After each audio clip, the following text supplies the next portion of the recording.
Buenas noches a todos. El tema que el día de hoy vamos a tomar es el tema de fragilidad, reserva homeostática, modelos de envejecimiento acelerado. Este es un tema de nuestro módulo de geriatría, gerontología. Es de suma importancia debido a las implicaciones clínicas que estos temas tienen y es un tema que lo vemos día a día en la consulta de geriatría. Los principales tópicos que se van a tomar se van a dividir en los tres módulos o en los tres apartados que se me encomendaron, que es en reserva homeostática, fragilidad y modelos de envejecimiento acelerado. En cuanto a reserva homeostática, veremos homeostasis, envejecimiento, homeostenosis y reserva homeostática como tal. De fragilidad abarcaremos todo lo que se observa en la diapositiva y de los modelos de envejecimiento, los principales que son VIH, la enfermedad renal crónica, los síndromes de progeria como son el Hutchinson y el Werner. Bueno, hablando de reserva homeostática, principalmente tenemos que entender cuál es o de dónde proviene esta palabra y de qué se trata. Y esta proviene de la homeostasis. La homeostasis, como ya sabemos, es la capacidad que tiene un organismo para defenderse eh, y establecer un equilibrio funcional. Esto es una competencia fisiológica que tenemos todos los seres vivos, no solamente los humanos, sino también algunos otros seres vivos y que nos ayudan a tener un equilibrio en nuestro medio externo. Aquí conviene saber que pues, el proceso del envejecimiento nos va a producir una merma en las reservas fisiológicas y esto nos va a hacer susceptible a los estímulos externos. Aquí vamos a tener que en el proceso del envejecimiento van a haber unas respuestas, pero más lentas y más complejas. Esto lo va a hacer deficiente y nos va a marcar lo que es la edad avanzada, lo que nos hace vulnerables y lo que a su vez nos hace frágiles. En sí, pues como sabemos, el envejecimiento es un fenómeno estocástico que va a llevar desde las etapas reproductivas hasta un entorno molecular progresivo, es decir, de la homeostasis a la alostasis. El envejecimiento tiene características principales como son el ser universal, individual y progresivo. Además, vamos a tener una característica que es que a partir de los 30 años se va a perder 1% de las reservas funcionales por año. Esto, más enfermedades añadidas y otras eventualidades tales como el medio ambiente, los comportamientos de las situaciones sociales, van a hacer que las mermas que las capacidades fisiológicas se vayan haciendo menos. Y esto va a hacer a su vez que los aparatos y sistemas no tengan un proceso homogéneo y a esto se le conoce como homeoestenosis. Es decir, la homeostenosis es la disminución de la capacidad para retornar a un equilibrio fisiológico.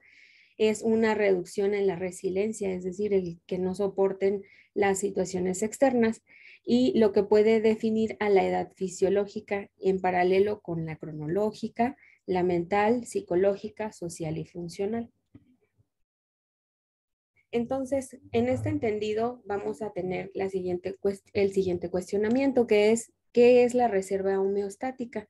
Pues en sí la reserva, pues es la capacidad que tendría cada organismo para defenderse del medio y así restablecer un equilibrio funcional. Esta reserva homeostática va a estar compuesta de diversas reservas fisiológicas. Las reservas fisiológicas son aquellas que nosotros biológicamente ya poseemos y aquellas que vamos adquiriendo de acuerdo a nuestro estilo de vida, a el ambiente en el cual nos desarrollamos, a las diferentes capacidades que adquirimos con el paso de los años. Y una vez que estas se van acoplando o agregando a nuestro sistema, las vamos a considerar como reservas. Tenemos entonces que cuando los pacientes van envejeciendo, tienen buenas probabilidades de superar las eventualidades agudas si nosotros hacemos un buen diagnóstico, si ellos reciben buenos cuidados y si no se lesionan. pero esto es en aquellos pacientes que tengan buenas reservas homeostáticas. Pero en aquellos pacientes que tengan una reserva reducida, vamos a ver malos resultados a corto y mediano plazo porque van a haber recuperaciones funcionales no apropiadas y esto va a su vez a agotar las reservas. Entonces, entendiendo lo de las reservas homeostáticas, nosotros vamos a comprender que al agotarse estas o al verse la merma de estas, se va a presentar la fragilidad. La fragilidad es un síndrome biológico de disminución de la reserva funcional y de la resistencia a los estresores. Esto se debe al declive acumulado de múltiples sistemas fisiológicos que van a originar la pérdida de la capacidad homeostática y la vulnerabilidad a eventos adversos. Este es un concepto muy antiguo de los autores Campbell y Buckner en 1997, pero hay muchísimos conceptos de fragilidad. Todos ellos en sí engloban este concepto principal y en todos coinciden en la disminución de esas reservas y en la vulnerabilidad del sujeto en estudio. Siempre vamos a tener en cuenta que este síndrome va a tener una capacidad o más bien una progresión para que el paciente sea dependiente o pueda llegar a fallecer.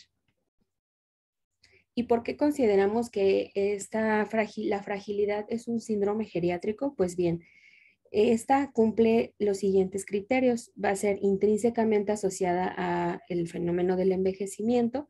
No es una enfermedad concreta, es muy prevalente, va a implicar a varios órganos y sistemas corporales, va a ser multidimensional y se va a asociar a eventos adversos graves a la salud.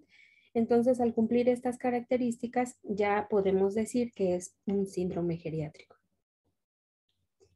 Nosotros tenemos entonces entendido que este síndrome geriátrico va a tener una etiología multidimensional. Para explicar su etiología, vamos a encontrar un modelo holístico que, que vemos en la siguiente diapositiva. Y este modelo holístico lo que trata de explicarnos es el conjunto de características que tiene que poseer el individuo para desarrollarlo. A su vez, este modelo multidimensional tiene la dimensión biológica o física. Y esta dimensión biológica o física lo que nos dice es que tiene un comportamiento en el cual el individuo principalmente va a tener características como características que van a perjudicar los sistemas fisiológicos del paciente. También tenemos la dimensión psicoafectiva. En esta lo que trata de explicarnos es que el paciente va a ver deteriorada su salud porque tiene alteraciones psicoafectivas. Pueden ser del ánimo, pueden ser, perdón, es que tengo problemas con mi internet. Perdón, un momentito. Desconectarme. Perdón, le voy a poner mis datos a mi computadora porque mi internet no está funcionando.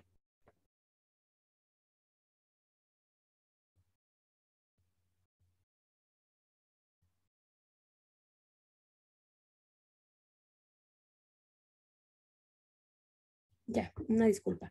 Entonces, en la dimensión psicoafectiva, el paciente lo que va a el paciente lo que va a presentar o por lo cual se le va a presentar es por alteraciones, ya sea de la conciencia, psicológicas, problemas no resueltos, condiciones de estrés, condiciones de la conducta. En dimensión mental y cognitiva se engloban alteraciones también de la conducta, pero que tienen más que ver con la comprensión de los hechos que suceden en su entorno. La sociocultural van a ser aquellas en las que su ámbito social esté siendo alterado y él no tiene la capacidad de responder a esto y empieza a tener un estrés que le genere fragilidad. En la sociodemográfica va a depender del ambiente en el cual se desenvuelva. Puede ser que el paciente tenga un ambiente en el cual las barreras arquitectónicas, los recursos que están a su alcance económicos no sean suficientes para tener atención médica de salud, no tenga un cuidador que realmente le proporcione lo que el paciente necesita. Entonces, cada una de estas dimensiones se considera que son las partícipes para que la etiología de la fragilidad se presente en los pacientes. Se dice que puede haber una o más de ellas presentes en cada uno de los pacientes o incluso pues en aquellos que tienen un grado de fragilidad muy severa, más de una de las dimensiones alteradas. Vamos a tener también los indicadores y marcadores bioquímicos de fragilidad. Estos son, como su nombre lo dice, marcadores que nos van a indicar las características que encontramos en los paraclínicos en el paciente que evaluamos de primera vez al realizar una valoración geriátrica. Tenemos muchos de los datos que están mostrados en las tablas. Lo que nos tratan de decir son aquellas características clínicas que el paciente va a poseer. Por ejemplo, un paciente con anemia, un paciente que tenga alteración hormonal, así como también factores de inflamación permanentes que los medimos mediante interleucinas, factores de inflamación, y también tenemos factores de nutrición que evaluamos mediante los niveles mediante los niveles en los perfiles de lípidos y también en los niveles de albúmina. Entonces, cada uno de ellos nos van a orientar sobre el grado de fragilidad del paciente una vez que ya lo identifiquemos.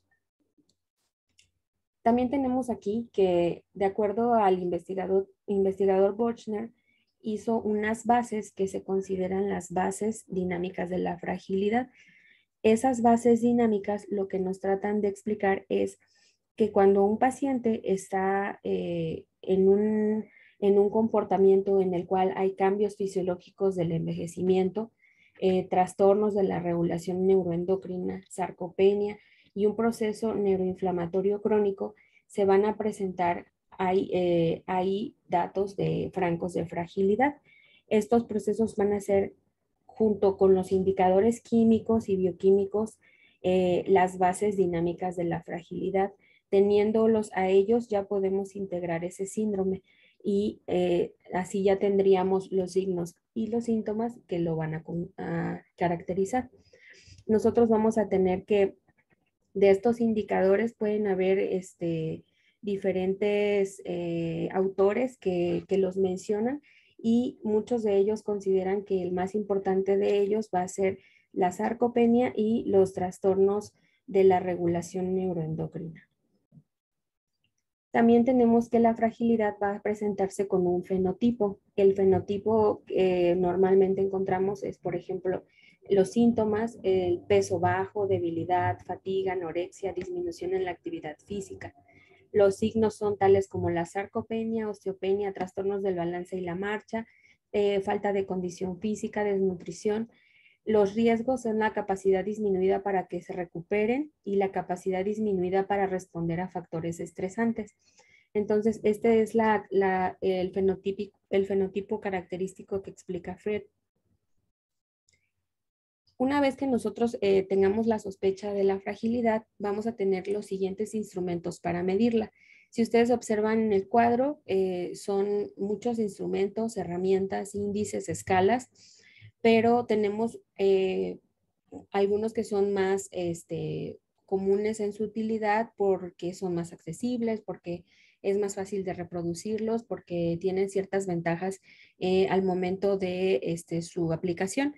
Pero para que nosotros tengamos conocimiento, existen todos estos y cada uno de ellos tiene cierta importancia y podemos hacer uso de ellos durante la evaluación. El primero de los cuales nosotros debemos de conocer es la herramienta Frey. Tiene como objetivo pues medir una probable fragilidad en el adulto mayor. Es una herramienta de tamizaje que consta de 5 preguntas que son dicotómicas. Van a abordar los 5 puntos trascendentes para el diagnóstico de la fragilidad. Si ustedes observan lo que evalúa, son lo mismo que nosotros vimos en el fenotipo de la fragilidad. Entonces, de aquí se basan para ir tomando esta herramienta. ¿Cómo vamos a calificar esta prueba? pues lo vamos a hacer sumando las preguntas. Vamos a tener un rango de 0 a 5 puntos y la interpretación de los resultados va a ser como probable fragilidad, probable prefragilidad o sin fragilidad o robustez. Y esta es la prueba. Vamos a ver que los 5 enunciados son muy claros. Se le tiene que cuestionar al adulto mayor o a su cuidador principal en caso que el adulto mayor tenga problemas auditivos. O que el adulto mayor se identifique mejor cuando su cuidador le realice las preguntas. Y nosotros vamos a ir puntuando de acuerdo a la respuesta. Como de este lado, en el lado derecho de la diapositiva, vamos a tener la calificación que le otorgamos al paciente. Después tenemos el fenotipo de Fried. En este vemos aquí el cuadro. Este cuadro es extraído de la guía de práctica clínica y en este vamos a tener igual 5 cuestionamientos. El primero de ellos es una pérdida de peso involuntaria de al menos 5 kilos durante el año precedente. Eso lo podemos, evaluar mediante si es un paciente subsecuente o lo podemos cuestionar al cuidador principal. Lo que aquí es importante es cerciorarnos que sí haya existido esa pérdida de peso. También cuando el paciente se le cuestiona el autorreporte de agotamiento, hay que explicar de forma fácil y sencilla de entender a qué nos referimos con agotamiento.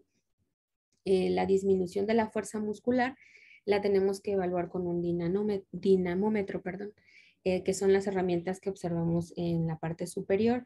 Hay algunos que ya son digitales, son más novedosos, y pues hay que medir la fuerza muscular y así conocer qué grado de disminución de fuerza tiene.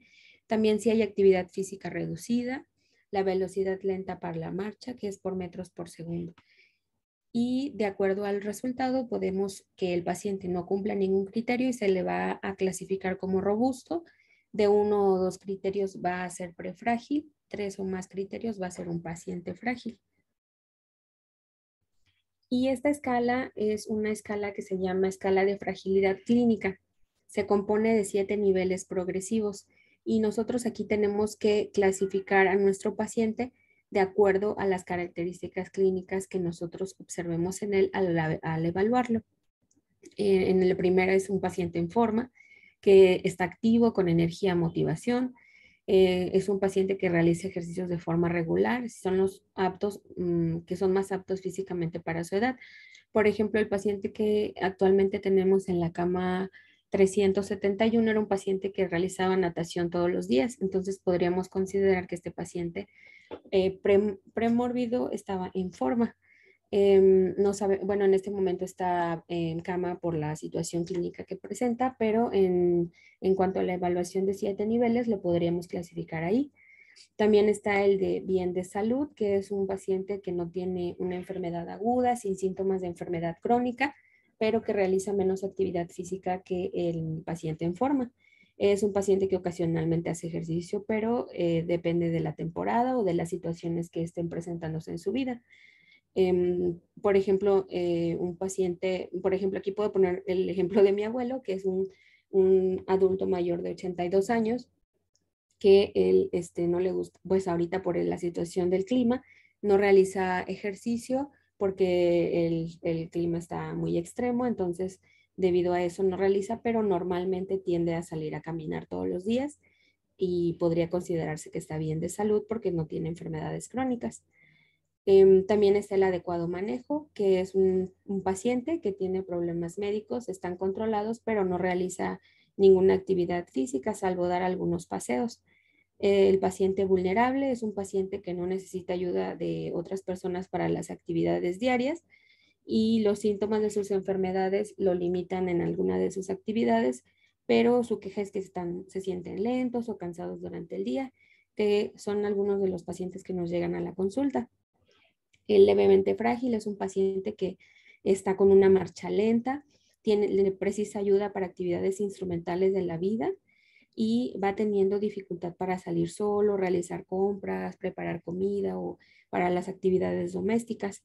El moderadamente frágil es un paciente que tiene actividades fuera de domicilio y hogar, pero necesita ayuda para subir escaleras, para bañarse o para que lo supervisen cuando se viste o cuando se traslada de un lugar a otro. El paciente gravemente frágil va a ser aquel que depende de un cuidador, ya sea porque está limitado físicamente o cognitivamente.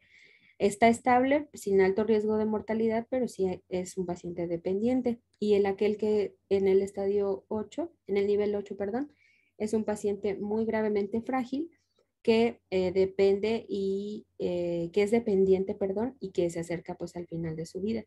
Es un paciente que no es muy recuperable ante una enfermedad menor.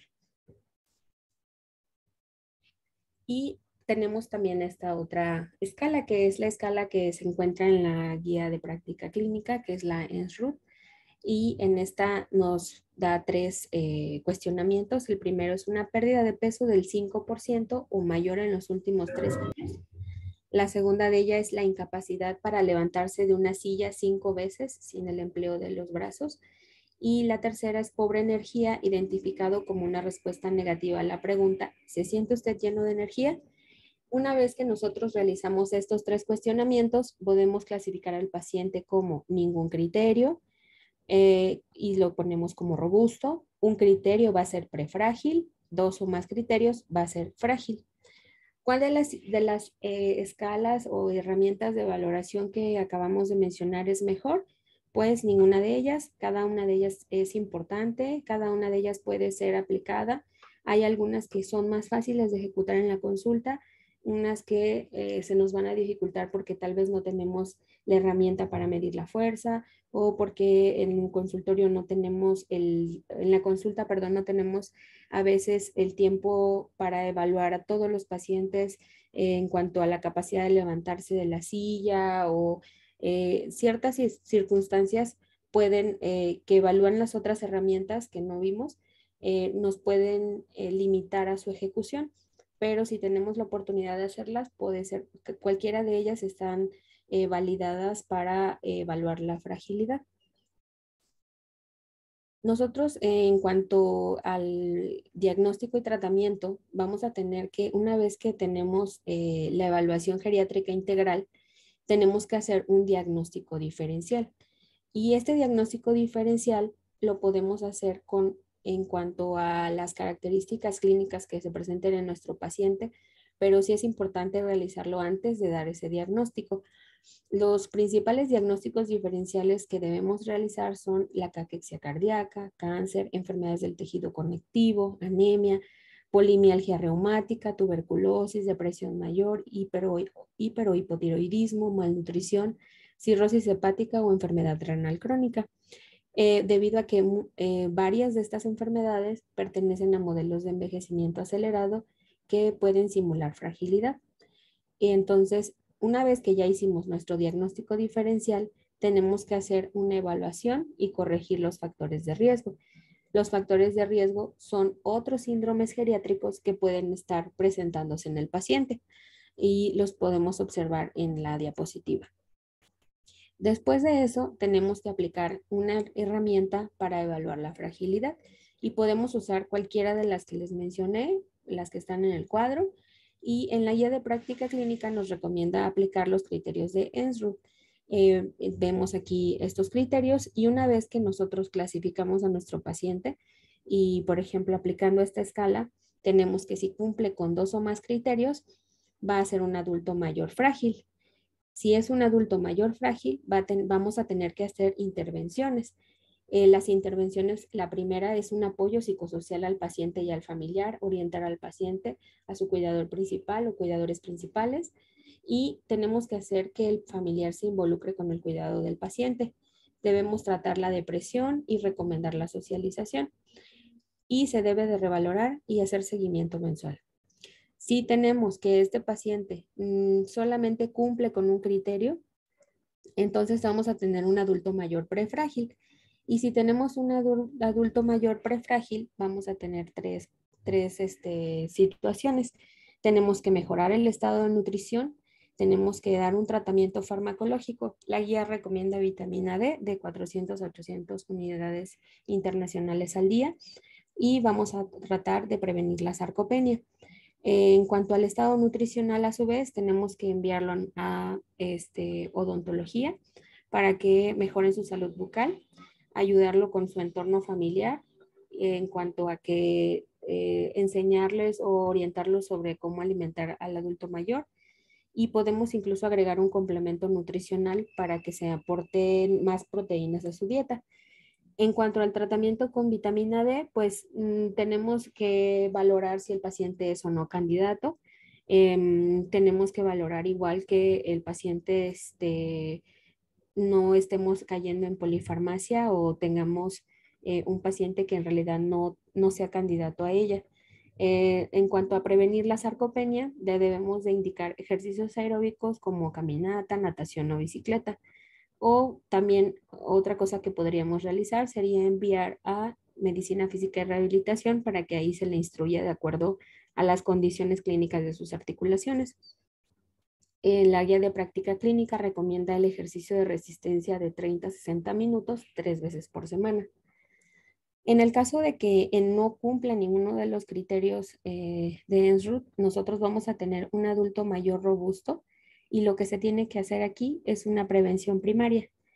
La prevención primaria nos va a tener que podemos hacer un seguimiento semestral. Cuando tenemos un prefrágil es un seguimiento mensual, y al igual que un paciente frágil con un seguimiento mensual. Aunque pues esto sí sabemos que es un poco difícil debido a la población que se está incrementando, pero de todas formas es lo que recomienda la guía de práctica clínica. Ahora, hablando de los modelos de envejecimiento acelerado, vamos a tener que el primero de ellos va a ser el VIH. El VIH vamos a definir que una persona adulta mayor con infección por VIH va a ser aquella que tenga 50 o más años de edad y que tenga una prueba confirmatoria para el virus de inmunodeficiencia humana, y vamos a tener en contemplación que va a tener una recuperación inmunológica menor, más lenta, con un alto riesgo de presentar síndrome de reconstitución inmune, y se va a asociar a un envejecimiento precoz del sistema inmunitario. Nosotros vamos a tener que en este va a haber muchos eventos adversos, va a haber mortalidad más aumentada en cuanto a la comparación con la población en general, y esto se debe a que hay una disminución en las reservas homeostáticas, y esto lo hace a su vez frágil. El VIH entonces podemos decir que puede causar diferencias en la forma de envejecer debido a que eh, el paciente con VIH va a tener mayor riesgo a presentar enfermedad cardiovascular, algunos tipos de cáncer, enfermedad renal crónica, osteopenia y trastornos neurocognitivos, que todo ello se va a deber sobre todo a un estado de inflamación crónica subyacente y a una activación crónica del sistema inmune. Entonces, esto es lo que lo hace un modelo de envejecimiento acelerado. Nosotros vamos a valorar la fragilidad en estos pacientes mediante las escalas que observamos en el recuadro, las cuales van a tener ventajas y desventajas.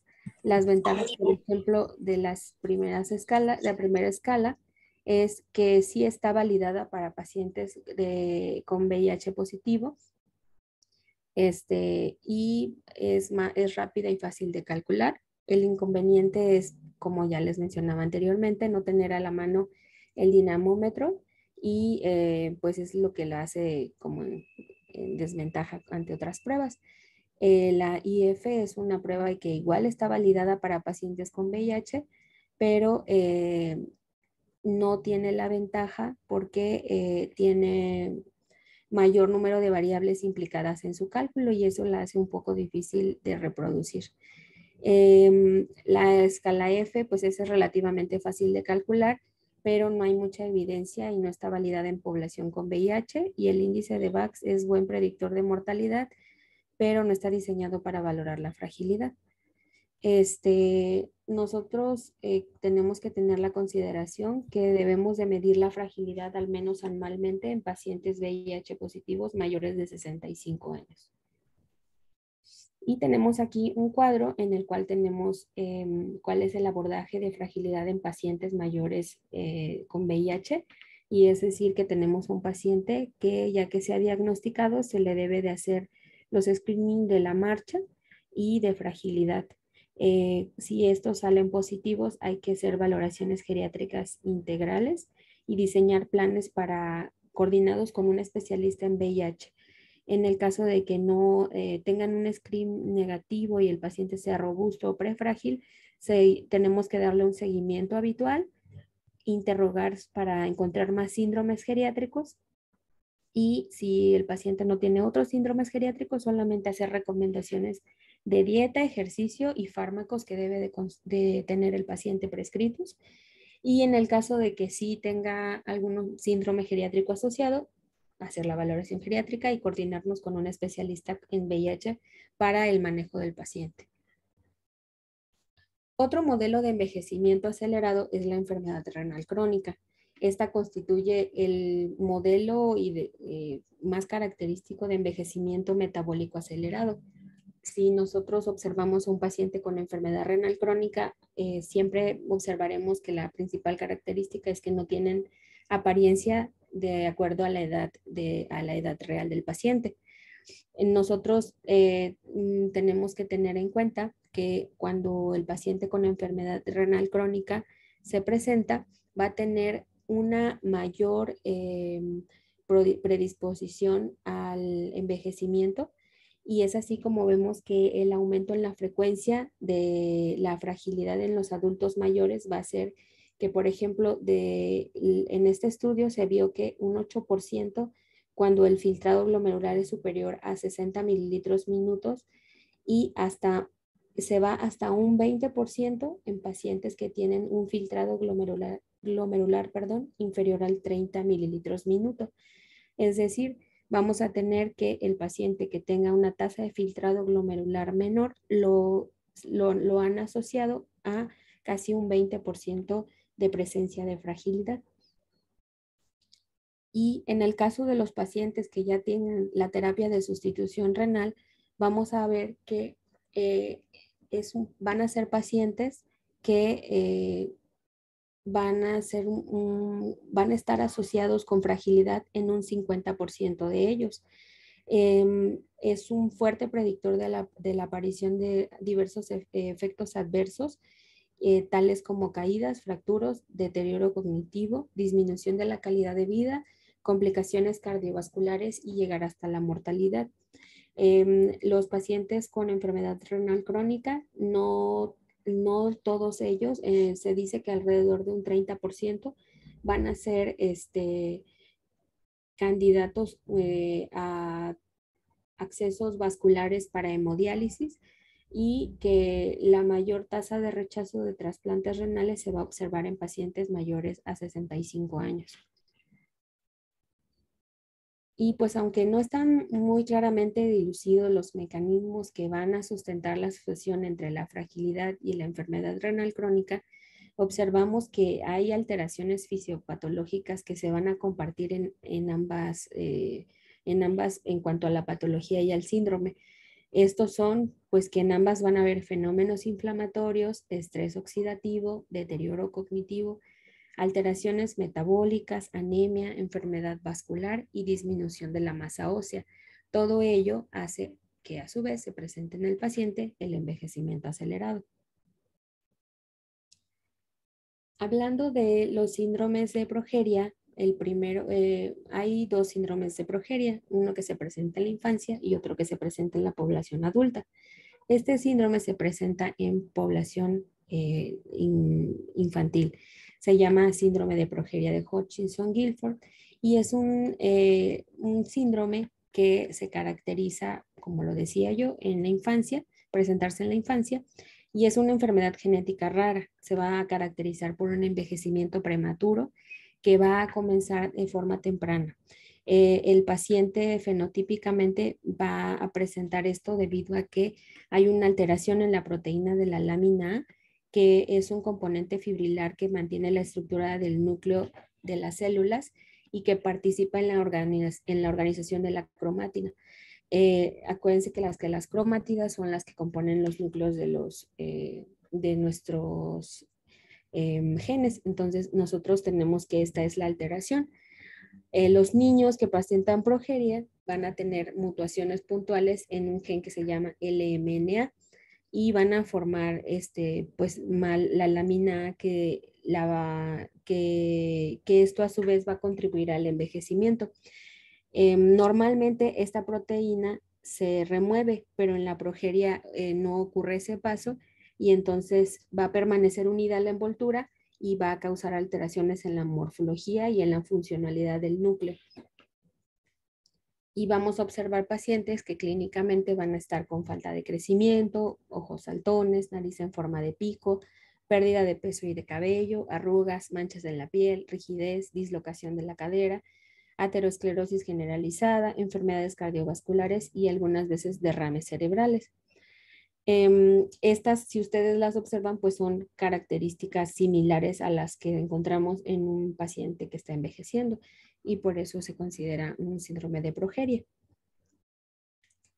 Este síndrome es el síndrome de Werner. Este es el que yo les comentaba que se presenta en adultos. Sobre todo se considera que se presenta con mayor incidencia en la cuarta década de la vida. Es una enfermedad autosómica recesiva, se va a producir por la mutación de un gen que va a codificar la enzima de reparación, la helicasa. Está en el cromosoma 8. Y entonces el diagnóstico clínico tiene 4 pilares, que es la presencia de cataratas, cambios en la piel, estatura baja, cabello gris o pérdida de y puede tener otros síntomas asociados. El paciente con síndrome de Werner principalmente los casos reportados han sido en Japón y hasta el momento se conocen 400 casos. Las características clínicas del paciente lo hacen parecer que está envejeciendo y esto se debe sobre todo a los cambios de la piel. A su vez, este síndrome, pues todavía se encuentra en estudio. Hay muchos mecanismos fisiopatológicos que aún no están muy claros y han servido de modelo para algunas teorías del envejecimiento y para algunos modelos de anti-envejecimiento en la comunidad científica. Y pues eso sería todo de mi parte.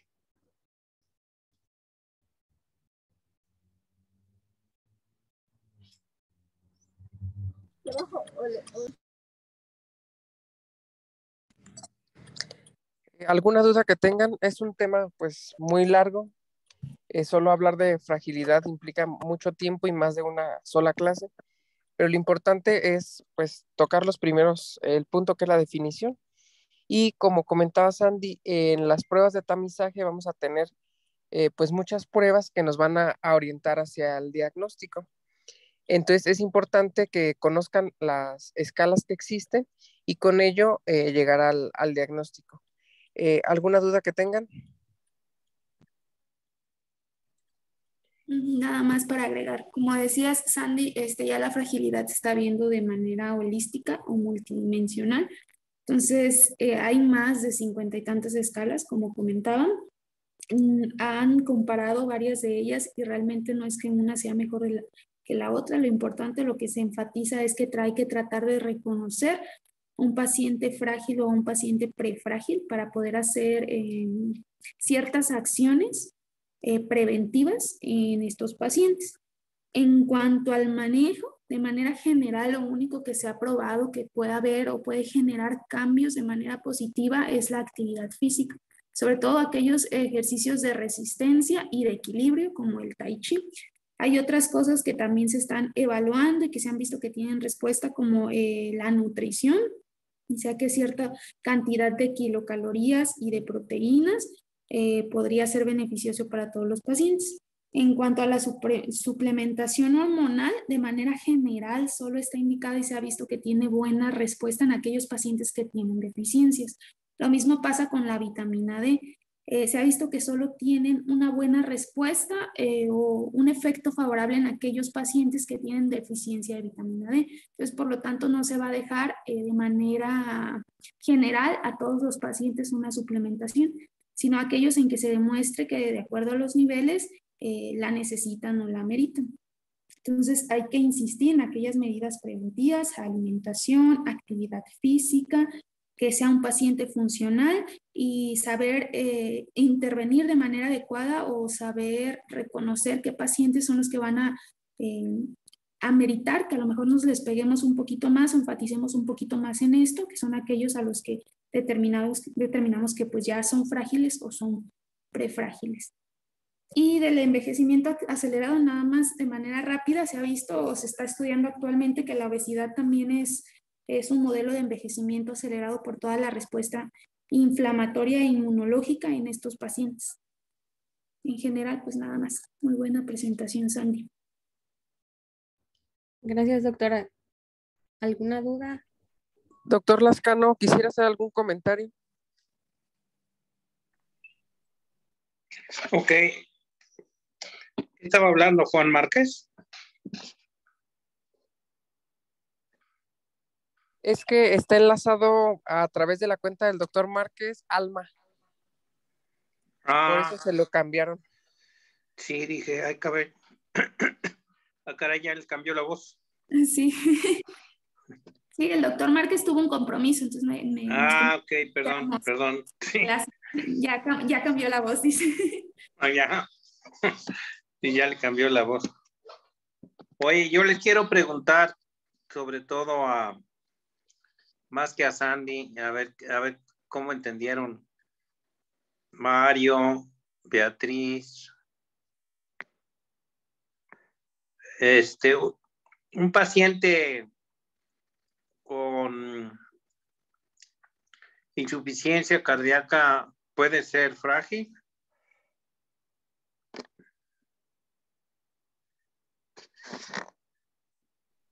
Bueno, hola, buenas noches. Sí, doctor, a lo que le entendía la doctora Sandy es de que un paciente adulto mayor pues goza con una comorbilidad y además cumple con los criterios de las escalas con los que puso, puede ser frágil. Ok. Ahora bien, Beatriz, se hablaría de comorbilidad en la insuficiencia cardíaca y fragilidad. Es decir, la fragilidad sería una comorbilidad o viceversa. Si tienes un paciente doctor, frágil. sería una comorbilidad la insuficiencia cardíaca y también la fragilidad.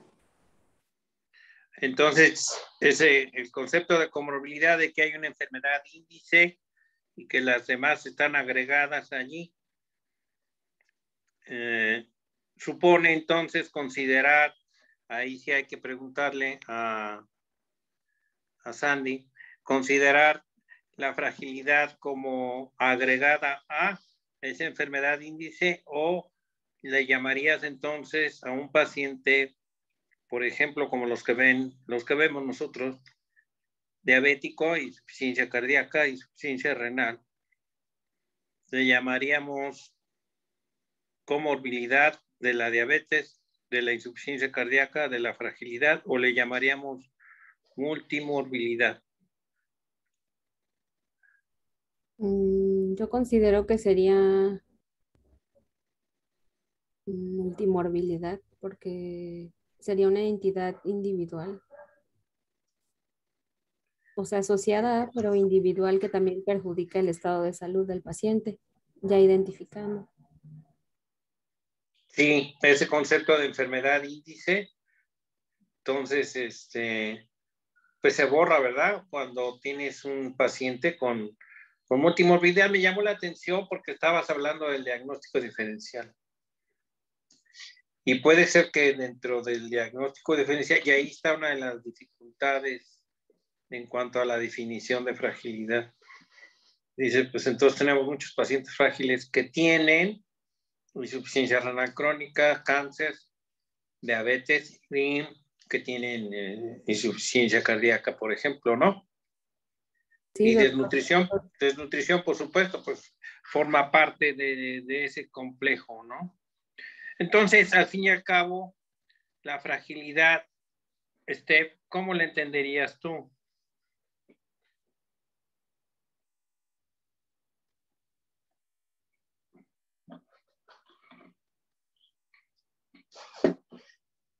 Es que trae tu micrófono apagado. Sigue apagado. Sigue. No se deja. No se deja. No, ahorita estoy leyendo los labios. Como dicen. Ay, caray. Qué pena. No. Es que no se puede. Bueno, está bien. Bueno, yo sí te puedo leer los labios, pero... estás escribiendo chat. Órale. Pero bueno, órale, mientras escribes chat, que nos diga Alejandro.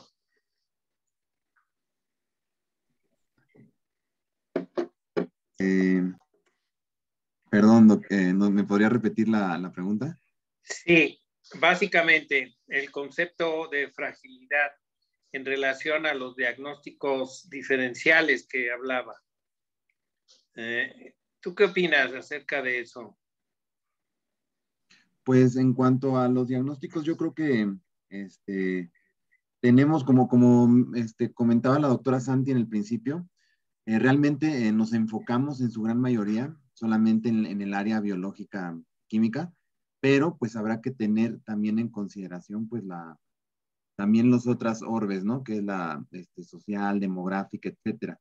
Yo recuerdo en la plática pasada, pues en la clase pasada mencionaban, la doctora Dianita hizo comentario de un presidente de Estados Unidos, ¿no? Que era, pues era adulto mayor, ¿no? Entonces, también eso impacta e influye independientemente de las comorbilidades biológicas que pueda uno estar teniendo, ¿no? Pues es un conjunto de todo y pues eso integra pues como tal la fragilidad, así es como yo lo percibo. Roosevelt en la Segunda Guerra Mundial, ve cómo estaba sentado junto a Churchill, junto a Stalin, Melos, y al fin y al cabo, pues se murió, ¿no? Y no le tocó echar la bomba.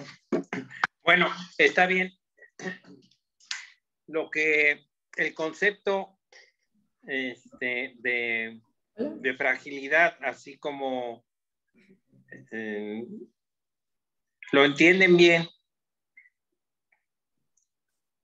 Doc, ¿me escucha? Sí, el concepto de fragilidad, ¿lo entienden bien?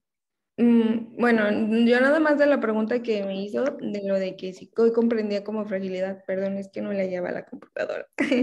Para mí es como un padecimiento, como nos dijo la doctora Sandy, es multidimensional, es holístico, o sea, involucra tanto las comorbilidades que trae el paciente como la fragilidad misma puede considerarse una entidad que nos puede propiciar aún más complicaciones de las que ya tiene el paciente. O sea, puede considerarse como un ente mismo y asimismo una comorbilidad. No sé si me entiende. Ok. Eso es lo que... Bien, ok, ajá. No sé, Noemí, por ejemplo, ¿tú entiendes bien ese concepto? ¿No te quedan dudas?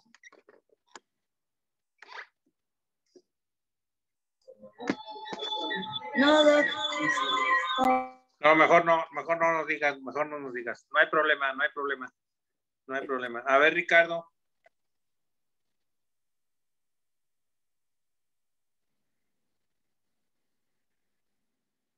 Bueno, tampoco está Ricardo. Ya está.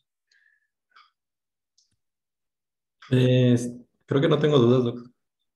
¿No? No. Yo sí. Yo sí.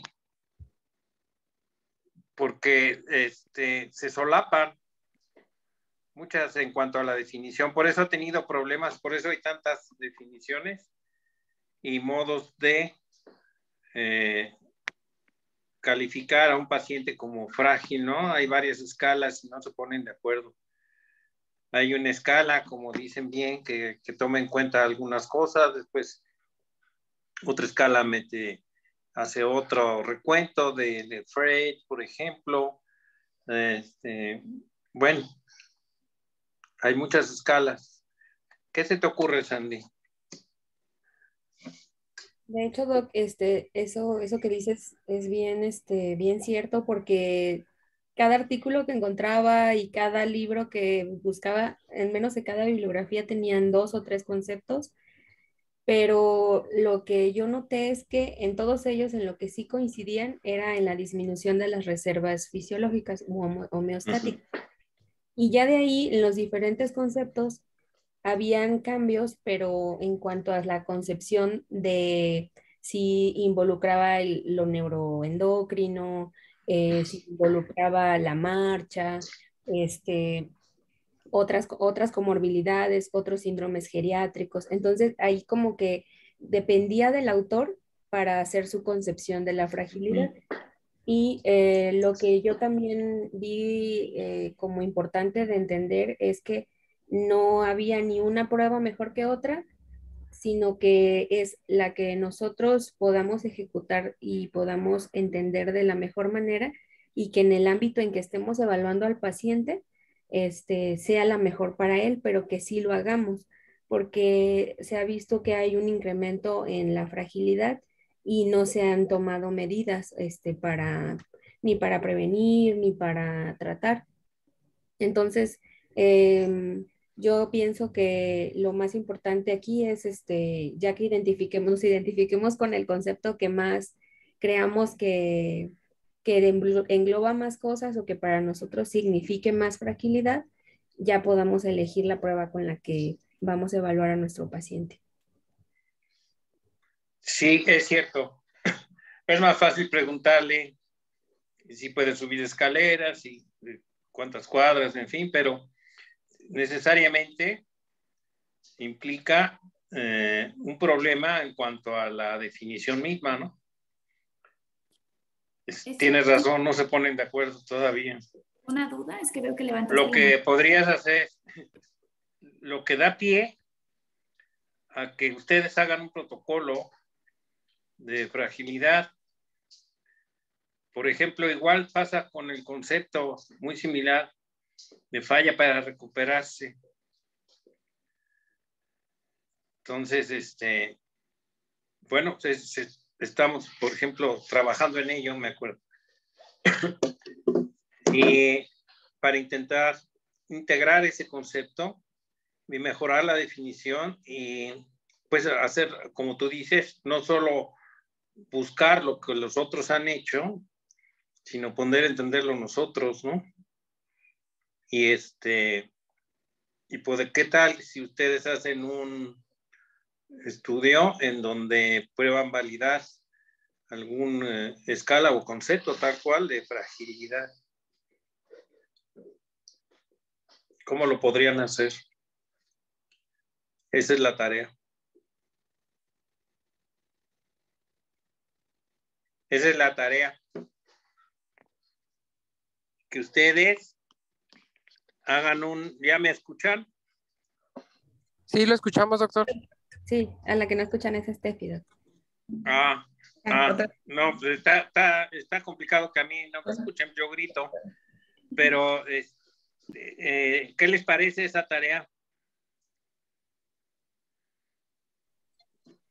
Pero sí. ¿Es como una idea como una idea de protocolo o algo así? Sí. Ok, pero solo la idea, sí. O una pregunta de investigación o como... No, ustedes tienen que generar una idea. Ok.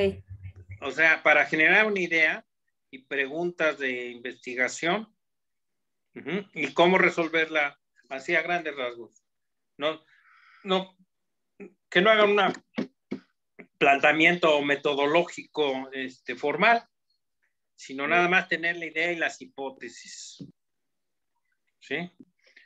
Porque si vas a pensar entonces y vas a entender el concepto que nos quieren decir acerca de fragilidad. no quiero que hagas una hipótesis en cuanto a qué escala sería mejor para nosotros, ¿no? Sino que hagas una nueva propuesta. ¿Por qué no? ¿Qué no se puede? Sí, ¿no? Sí, sí se puede, doctor. Sí se puede. Órale. A ver cuándo nos volvemos a ver para eso. ¿Sale? Sí, nos bueno. ponemos de acuerdo, doctor, primero para hacerla y ya luego, a lo mejor para enviársela ponemos fecha y luego para analizarla. Sí, perfecto. Muy bien. ¿Sabes qué? Podemos habilitar Google como Drive, por ejemplo. ¿Ustedes tienen Drive para todos? Sí, tenemos una cuenta.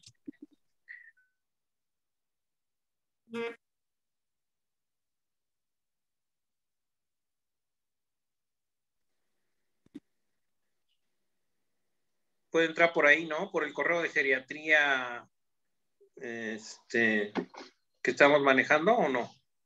Fíjese que hemos tenido problemas con ese correo, pero nos dedicamos a hacer un correo para ver eso y para seguirlo utilizando. Sí. No, sí, y ya programamos el Drive ahí en ese correo, ¿no? Sí, sí, doctor. Órale. Sí, sale. Muy bien. Bueno, pues ya me callo. No, pues muchas gracias a todos por su tiempo. Nos vemos Sale. el miércoles. Adiós. Hasta luego. Gracias. Buenas noches.